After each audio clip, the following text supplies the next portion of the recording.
This short informational video is addressed to those people who don't know how to make a 9 chord. That is to say, how to take a simple 7 chord and turn it into a 9 chord.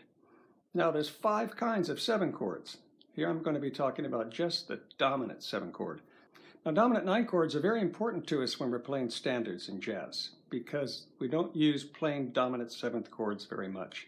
We like to add at least one extra color tone to it. So the first thing we do is add a 9 to our basic 7 chord to bring that color to us.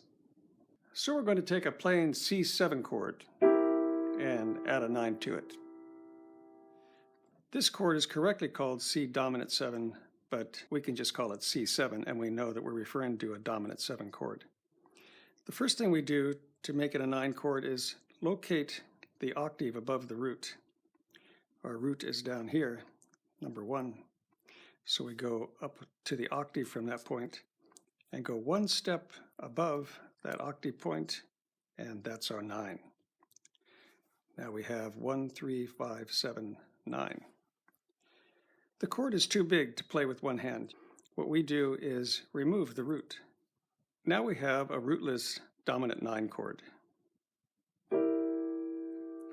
However, if we hear this chord or see this chord written like this, we won't recognize it as a rootless dominant 9 chord because these 4 notes can belong to other chords as well.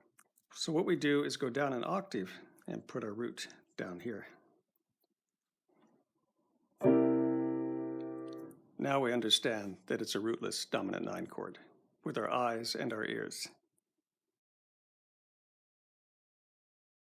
When we play jazz, whenever we see a dominant 7 chord written, we always play 9 instead to bring the chord more color.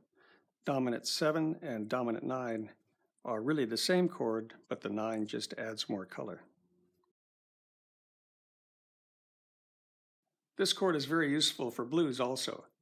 If you're a blues player and you're playing dominant 7 chords, you can try using a 9 chord instead of the 7 and see how you like the sound. Let me show it to you from a couple of other dominant 7th chords so you're sure to get the concept. Let's take an F7 and we go up an octave here and go up one whole step, 2 half steps up to the G, and there's all of the notes of our F9 chord. I'm going to let go of the root, of course, and play these 4 notes here and put the root down low. G7. Here's G7. You're going to take the root note, put it up an octave, go up 2 half steps, 1 whole step, and there's the 5 notes of a G9 chord. So play the 4 notes there so it's rootless and put the root down here. I mentioned something at the top of this short informational that there are 5 kinds of 7th chords. Now, just for those of you that don't know, those 5 kinds of 7th chords are, of course, the dominant 7, which we've talked about here, the major 7, the minor 7, the minor 7 flat 5, and the diminished 7. And we can add a 9 to all of them in the same way that we added the 9 to the dominant chord here. We just go up an octave and go up 1 step and put the 9 on the chord. They all sound just a little more jazzy when a 9 is added to their basic structure.